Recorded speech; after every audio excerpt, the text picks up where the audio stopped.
ثم جعلناك على شريعة من الأمر فاتبعها ولا تتبع أهواء الذين لا يعلمون.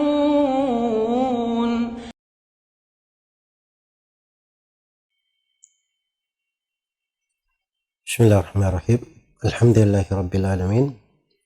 Wassalatu wassalamu alal mab'uts rahmatan lil alamin. Nabiyina Muhammad wa ala alihi wa sahbihi wa man tabi'ahum bi ihsanin ila yaumiddin. Amma ba'd. Kaum muslimin dan muslimat, para pendengar dan seluruh yang menyaksikan acara ini dimanapun Anda berada, Assalamualaikum warahmatullahi wabarakatuh.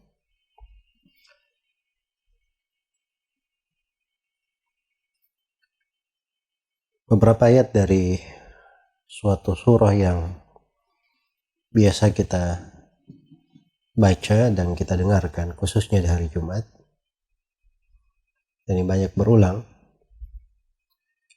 Di dalamnya Allah Subhanahu wa Ta'ala berfirman, "Qad aflaha man tazakka wa dzakara asma rabbih fasalla bal tu'thiruna al-hayata ad-dunya wal akhiratu khairu wa abqa. Inna hadha lafi as-suhufil ula, suhufi Ibrahim wa Musa." Sungguh telah beruntung siapa yang mensucikan dirinya, lalu dia menyebut nama Allah, nama Rabbnya, lalu dia melakukan salat. Bahkan kalian itu lebih mengedepankan kehidupan dunia, padahal akhirat adalah yang paling baik dan kekal. Sesungguhnya hal ini berada di lembaran-lembaran terdahulu, yaitu pada lembaran Nabi Ibrahim dan Nabi Musa. Ayat-ayat yang agung ini masih ada keterkaitan dengan pembahasan zakat yang telah kita kaji pada pertemuan sebelum ini, pada pertemuan kemarin. Dan dipuji di sini siapa yang mentazkiyah dirinya, mentazakka, melakukan perbuatan zakat. Dan zakat telah diterangkan bahwa di dalam penggunaannya itu bisa bermakna, zakat bermakna mensucikan diri, dan bisa zakat bermakna mengeluarkan dari zakat harta. Walaupun surah ini surah Makkiyah dan di Makkah belum ada kewajiban zakat, namun sebagian dari ayat, atau khususnya ayat Qad aflaha man tazakka, ini dijadikan dalil oleh sebagian sahabat dan sebagian ulama rahimakumullahu ta'ala di dalam menjelaskan ketentuan seputar anjuran seputar zakat fitri. Karena itulah di tafsir ayat Qad aflaha man tazakka, sungguh telah beruntung siapa yang tazakka, mensucikan dirinya atau melakukan perbuatan zakat.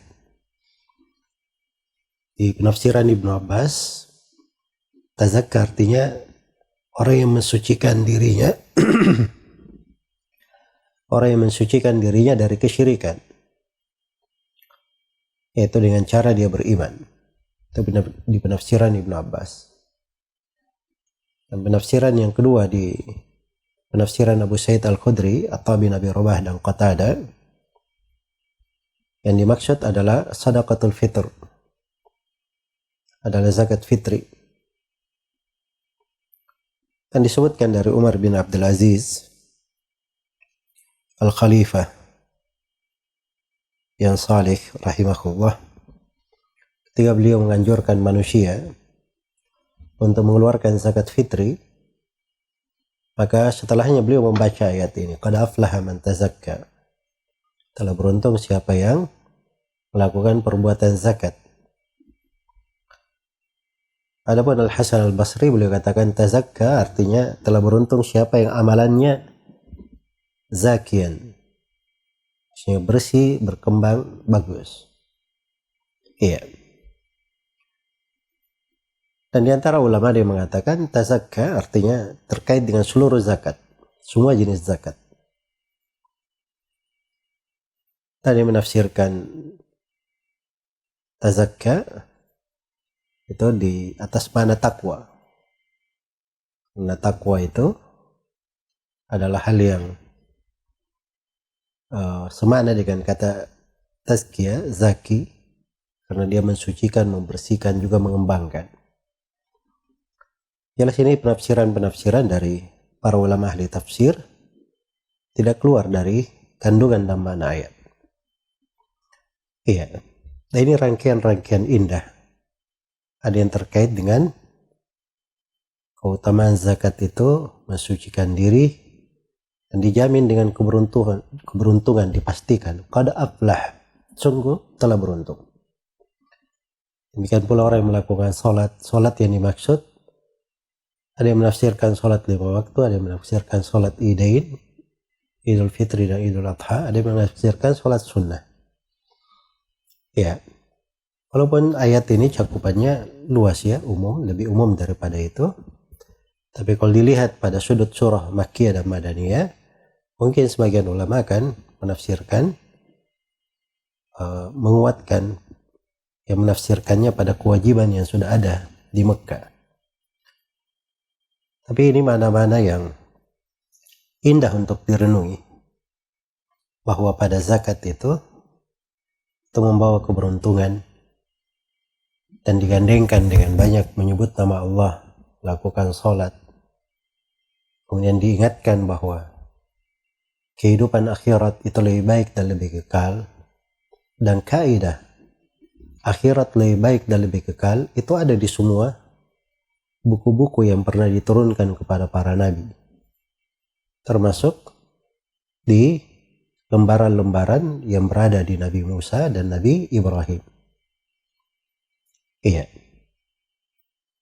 Jadi kitab-kitab yang dikenal diturunkan yang disebut dalam Al-Quran, ada Taurat, ada Injil, ada Zabur, ada Al-Quran. Dan di sini disebut lembaran-lembaran Nabi Ibrahim dan disebut lembaran Nabi Musa. Lembaran Nabi Musa ini kalau itu Taurat berarti dia sama, tapi kalau dia lembaran lain selain Taurat berarti itu yang keenam. Ini nggak ada masalah ya, kita imani secara umum dalam keimanan kepada kitab-kitab Allah Subhanahu wa ta'ala. Tapi maksudnya dasar seorang meyakini bahwa akhirat lebih baik dan lebih kekal itu ada di agama seluruh Nabi dan Rasul. Itulah hakikat kehidupan. Dan zakat itu banyak mengarah ke sana. Hukum-hukumnya, kaitannya banyak kembali kepada hal tersebut. Dan kita telah dengarkan bahwa sebagian ulama menafsirkan ayat ini, qad aflaha man tazakka, telah beruntung siapa yang melakukan zakat bertazkiyah, diartikan dengan zakat fitri. Diartikan dengan zakat fitri. Apa itu zakat fitri? Zakat fitri itu zakat disandarkan kepada al-fitr. Al-fitr itu artinya berbuka. Karena itu Ibnu Hajar rahimahullahu ta'ala ketika menjelaskan asal-usul penamaan zakat fitri, beliau katakan bahwa zakat fitri ini adalah zakat disandarkan kepada al-fitr karena diwajibkan ketika berbuka. Yaitu begitu kita menyelesaikan bulan Ramadan, sudah selesai, itu artinya kita sudah berbuka. Nah, jadi dia zakat yang diwajibkan karena berbuka. Adapun di tengah masyarakat laris dengan nama zakat fitrah, sebut zakat fitrah. Ini mencampur adukkan ya pembahasan di kalangan ahli fikih. Ahli fikih itu kalau ada beras yang dikeluarkan untuk zakat fitri, mereka sebut ini fitrah, itu istilah. Jadi kalau ditanya mana fitrah kamu, artinya mana beras kamu yang kamu keluarkan. Ya, dan ini diingatkan oleh Imam Nawawi, istilah ini diingatkan oleh Imam Nawawi rahimahullahu ta'ala. Ya, Imam Nawawi berkata, dikatakan zakat fitri dan sedekah fitri. Untuk barang zakat yang dikeluarkan disebut dengan fitrah. Barangnya itu disebut fitrah. Tapi kalau istilah zakatnya sendiri disebut zakat fitri. Iya. Baik. Jadi itu mana yang ingin diinginkan di sini? Ingin kita terangkan tentang zakat fitri. Itu kadang sebagian masyarakat memahami bahwa ini zakat fitri mengembalikan manusia kepada fitrahnya, atau mengembalikan manusia kembali kepada seperti dia baru dilahirkan, bersih dari dosa-dosa. Itu penafsiran dibangun di atas kadang kekeliruan di dalam menggunakan atau mencampur adukkan di dalam penggunaan kata-kata yang dipakai oleh para ulama ahli fikih. Baik, jadi zakat fitri itu adalah zakat yang disandarkan kepada berbuka. Dia zakat diwajibkan karena kita telah menyelesaikan puasa di bulan Ramadan ini. Iya. Dan kewajibannya diterangkan di dalam hadits Ibnu Umar radhiyallahu anhuma, riwayat Bukhari Muslim dan selainnya. Kata Ibnu Umar, anna Rasulullah sallallahu alaihi wasallam farada zakat al-fitri min Ramadan. Sungguhnya Rasulullah sallallahu alaihi wasallam mewajibkan zakat fitri dari Ramadan. Itu kaitannya dengan Ramadan. Jadi begitu selesai diwajibkan zakat fitri. Ala kulli nafsin, diwajibkan atas setiap jiwa. Ya, karena itu zakat fitri, dia itu zakat yang terkait dengan badan. Zakat terkait dengan badan. Karena itu dihitung badannya. Anak kecil yang baru lahir, anak kecil yang dia baru lahir, sebelum terbenam matahari dia lahir, terus dia menghadiri, menyaksikan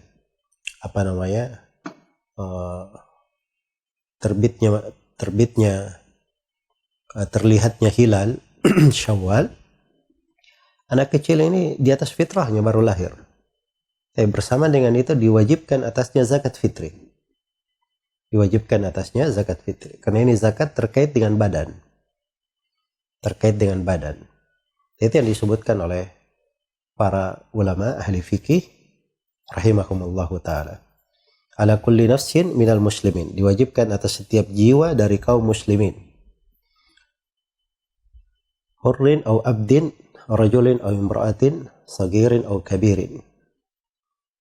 Apakah muslimnya ini seorang yang merdeka atau dia budak, seorang lelaki atau seorang perempuan, anak kecil maupun orang besar.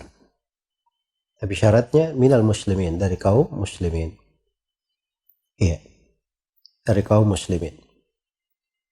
Sa'an min tamrin atau sa'an min syair. Yaitu satu sa',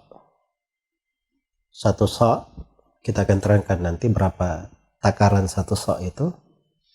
Satu sa' dari korma dan satu sa' dari gandum atau dari jelai. Iya. Karena itu tidak ada silam pendapat di tengah para ulama tentang kewajiban zakat fitri. Bahwa zakat fitri itu wajib atas seseorang untuk mengeluarkannya apabila dia mampu. Dan kita akan terangkan syarat kewajibannya. Kemudian zakat fitri ini dari hikmahnya bisa kita lihat di dalam hadits Ibnu Abbas yang populer, riwayat Abu Daud dan selainnya, di mana Ibnu Abbas berkata, farada Rasulullah sallallahu alaihi wasallam zakat al-fitri tuhratan lis-shaimi min al-lagwi wal-rafath wa ta'matan lil masakin man addaha qabla as-salati fahiya zakatun maqbulah. وَمَنْ أَدَّاهَا بَعْدَ الصَّلَاةِ فَهِيَ صَدَقَةٌ مِنَ الصَّدَقَاتِ. Kata Ibnu Abbas, Rasulullah SAW mewajibkan zakat fitri sebagai pensuci untuk orang yang puasa. Nah, jadi mensucikannya, membersihkannya dari lagu warrafath, dari hal yang sia-sia dan perkara yang atau dari ucapan keji dari hal yang tercela. Dan sebagai makanan untuk orang-orang miskin. Barang siapa yang mengeluarkan zakat fitri sebelum sholat id, maka itu zakat fitri yang diterima. Tapi siapa saja yang mengeluarkannya setelah sholat id, maka dia terhitung dari jenis-jenis sedekah. Dihitung sedekah, tidak dihitung zakat. Jadi tampak di sini beberapa hikmah dari zakat fitri. Yang pertama, untuk mensucikan orang puasa dari perbuatan sia-sia, tidak baik ketika menjalankan puasa.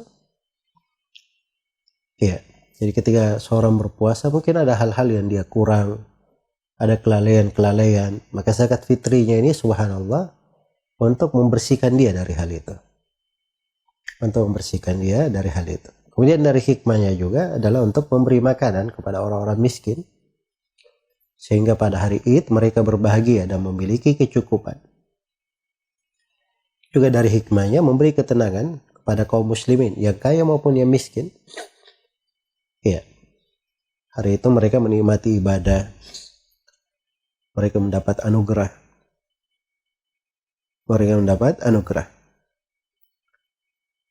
Juga dari hikmahnya adalah sebagai pahala dan tambahan kebaikan orang-orang yang berpuasa. Kemudian dari hikmahnya adalah untuk menutup amalan itu dengan yang terbaik. Kita perlu husnul khatimah. Jadi kita tutup amalan kita dengan hal yang paling baiknya. Sebagaimana selesai puasa, nah setelah itu tidak menganggur, tapi dia diberi syariat ibadah yang lain. Syariat zakat fitri. Selesai ibadah puasa ada syariat zakat, setelah itu ada syariat sholat idul fitri, ada syariat lagi setelahnya. Disunnahkan puasa 6 hari di bulan Syawal. Itu susul menyusul. Ya, dan subhanallah itu mengikat hati seorang hamba di atas ibadah dan berputar dari sebuah pahala kepada pahala yang lain kepada pahala yang lain. Itulah hari-hari kehidupan seorang muslim dan muslimah. Kemudian juga di antara hikmahnya kesyukuran orang-orang yang berpuasa yang telah menunaikan puasanya. Dia bersyukur kepada Allah Subhanahu wa taala akan hal tersebut. Iya. Baik. Dan tampak dari dua hadits yang saya bacakan bahwa zakat fitri itu adalah hal yang wajib. Tapi kewajibannya bisa dirangkum dengan 3 syarat. Syarat yang pertama, keislaman. Orang yang wajib mengeluarkan zakat itu harus seorang muslim. Dan syarat yang kedua, telah memasuki waktu kewajiban. Dan syarat yang ketiga, memiliki kecukupan. Apa artinya memiliki kecukupan di pembahasan zakat fitri? Yaitu pada malam Id, yang diukur di malam Idnya. Pada malam Id, seorang itu memiliki kelebihan di atas makanan pokoknya untuk diri dia dan keluarganya. Iya. Jadi kalau kita di malam Id, kita periksa dari sudut bahan makanan yang kita miliki atau dari sudut kemampuan, ternyata ada kelebihan dari keperluan pokok kita di hari itu. Nah, kelebihannya ini dilihat. Kalau kelebihannya sejumlah 1 sa', takaran 1 sa', nah ini takaran yang akan kita bahas nanti ya, jumlah yang dikeluarkan. Kalau kelebihannya sejumlah 1 sa' atau lebih, maka dia telah wajib untuk mengeluarkan zakat.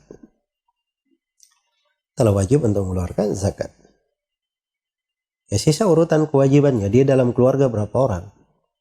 Misalnya ada suami, ada istri, ada 2 orang anak. Nah, si suami tentunya dia menanggung 4, dirinya, istrinya, dan 2 anaknya. Itu tanggungannya suami. Ya, kalau misalnya dia punya kelebihan si suami, untuk 4 sok kelebihannya, dia bisa bayar untuk dirinya, istrinya, 2 anaknya, maka dia bayar semuanya, 4. Tapi kalau kelebihan makanannya hanya satu sok saja cukup untuk dirinya saja, maka dia mulai dengan dirinya sendiri. Ya, istri dan anak-anaknya itu gugur terhadapnya karena dia tidak punya kemampuan.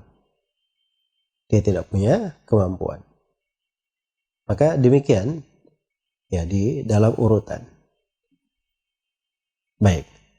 Jadi itu 3 syarat kewajiban: keislaman, kecukupan, dan telah masuk waktu kewajiban.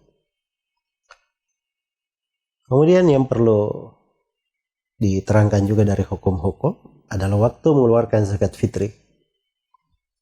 Kapan dikeluarkannya? Ya. Nah, ini termasuk masalah yang ada silang pendapat di tengah para ulama. Hanya saja dari dalil-dalil yang kita telah dengarkan tadi, ada hal-hal yang terang ya. Misalnya hadits Ibnu Abbas tadi, man addaha qabla shalah fahiya zakatun maqbulah. Siapa yang mengeluarkan zakat fitri sebelum sholat Id, maka dia adalah zakat yang diterima. Jadi akhirnya itu pengeluaran itu tidak boleh dilewati sebelum imam berdiri melakukan sholat Idul Fitri. Jadi kalau imamnya sudah berdiri melakukan sholat Idul Fitri, itu sudah selesai waktu pengeluaran zakat. Makanya di sholat Idul Fitri itu dari hukum, imamnya itu ketika Idul Fitri, itu begitu matahari terbit, tidak langsung sholat, tapi dia undur-undur sedikit. Hikmah dari mengundurnya itu supaya orang-orang bisa, yang belum mengeluarkan zakat fitrinya, dia segera membaginya, ya, dan seterusnya. Beda dengan Idul Adha. Kalau Idul Adha setelah matahari terbit, ya, dan sudah lewat sekedar setombak, sekitar 15 menit, maka disegerakan sholat Idul Adha. Karena memang setelah sholat Idul Adha, mereka ada kegiatan untuk menyembelih, makanya jangan diundur-undur. Ya, jadi itu berkaitan antara hukum-hukum tersebut. Jadi pada akhir zakat fitri itu tidak boleh lewat dari berdirinya imam. Itu akhirnya. Tapi awalnya ini yang terdapat silang pendapat. Nah, kalau di Indonesia kita ini, karena madhabnya madhab Syafi'i, ya banyak dari orang-orang yang membolehkan mengeluarkan zakat fitri dari awal bulan. Dari awal bulan. Ya, dan itu satu pendapat di madhab Syafi'i, ya, dan disebutkan oleh Imam Nawawi dan selainnya. Tapi itu bukan pendapat yang kuat.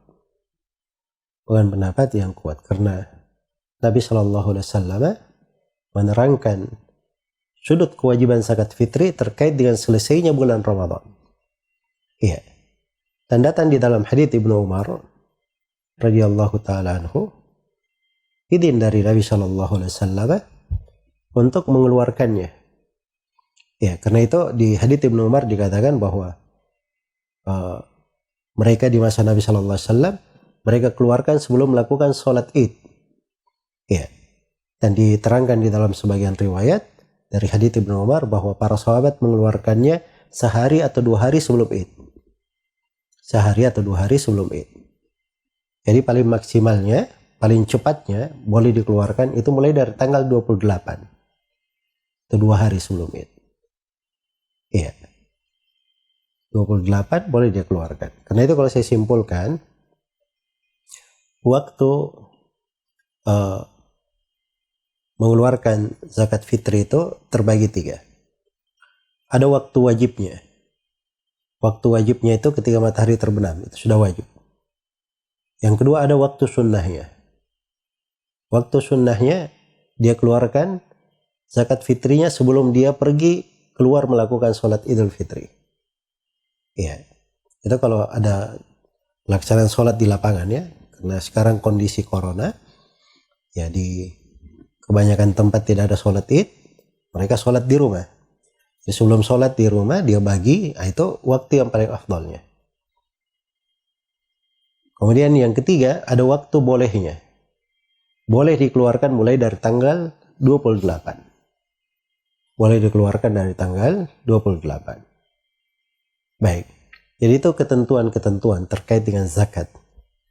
Nah, ini ibadah diterangkan tentang waktunya.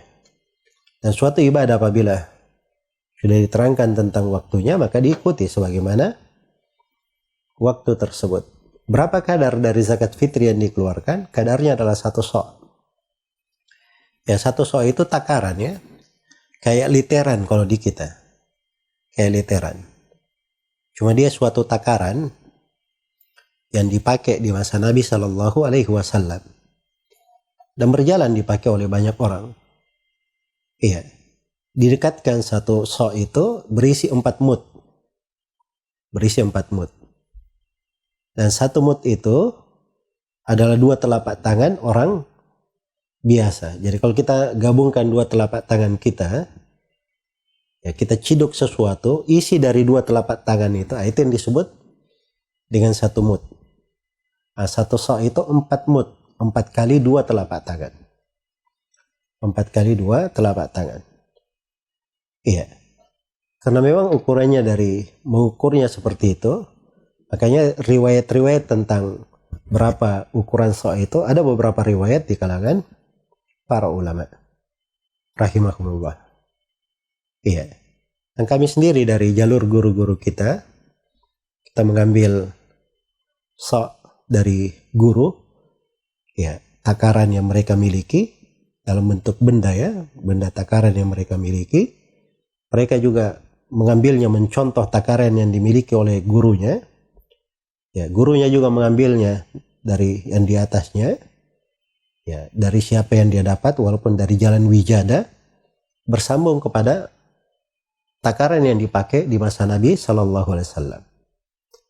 Itu takaran yang seperti ini sampai melalui riwayat guru kami, pengajar di Masjidil Haram, Mekah, Syekh Yahya Uthman Mudarris, hafizahullah, wasyafa.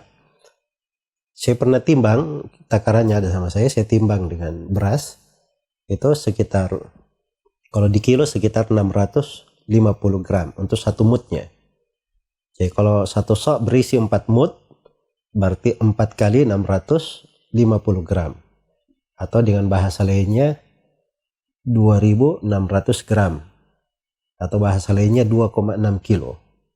2,6 kilo. Dan banyak dari ulama di masa sekarang ini memfatwakan dikeluarkan 3 kilo. Ya, sebab kalau dikeluarkan 3 kilo itu sudah jarak aman keluar dari silang pendapat. Jarak aman keluar dari silang pendapat. Iya. Dan sebagian di masyarakat kita di Indonesia itu mengukurnya dengan liter, dikeluarkan 4 liter. Dan itu juga tidak ada masalah, itu sudah cukup aman sebagai ukuran mengeluarkan. Baik, jadi itu ukuran 1 sok, jumlah yang dikeluarkan karena makanan pokok yang mendominasi di kita adalah beras, maka yang kita keluarkan adalah beras. Yang dikeluarkan adalah beras. Ya berbeda ya dengan sebagian negara. Ada sebagian negara yang makanan mendominasi mereka bukan beras. Ada yang makan beras cuma sekali sehari. Kebanyakannya makan roti. Jadi yang mereka keluarkan tepung. Ada sebagiannya yang makanannya adalah kurma. Yang mereka keluarkan adalah kurma. Yang memang dilihat pada makanan pokok yang dimakan di negeri tersebut. Siapakah yang berhak menerima zakat fitri? Nah, ini perlu diketahui ya bahwa ada silang pendapat di tengah para ulama. Apakah penyaluran zakat fitri itu sama dengan zakat harta ataukah penyalurannya khusus?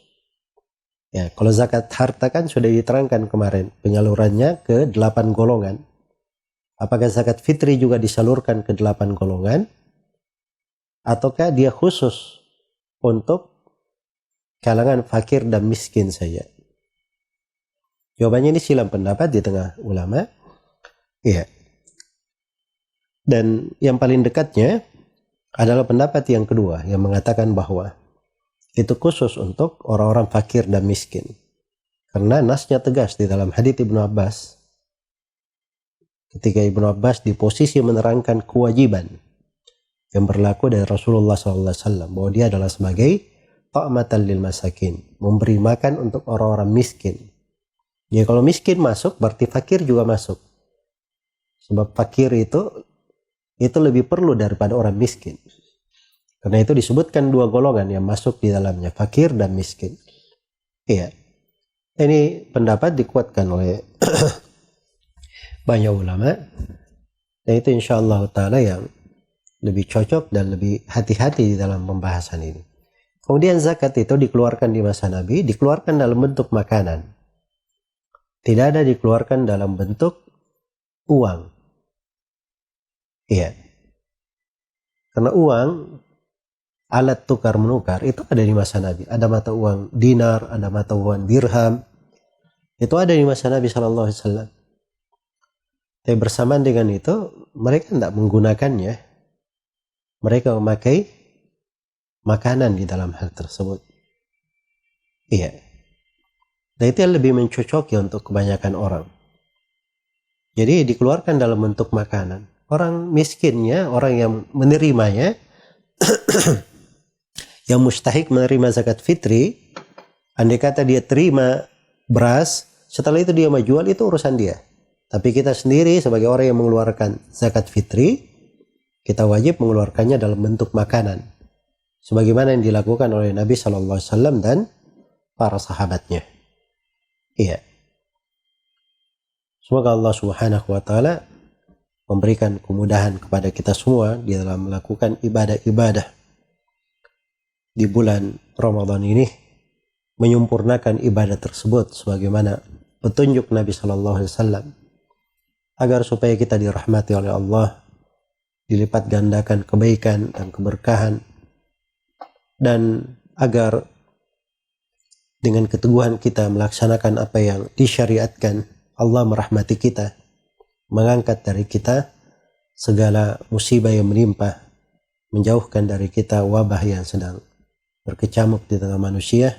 Dan semoga Allah memberi afiat untuk kita semua di dunia dan di akhirat. Innahu waliyyu dzalika wal qadiru alaihi wallahu ta'ala a'lam.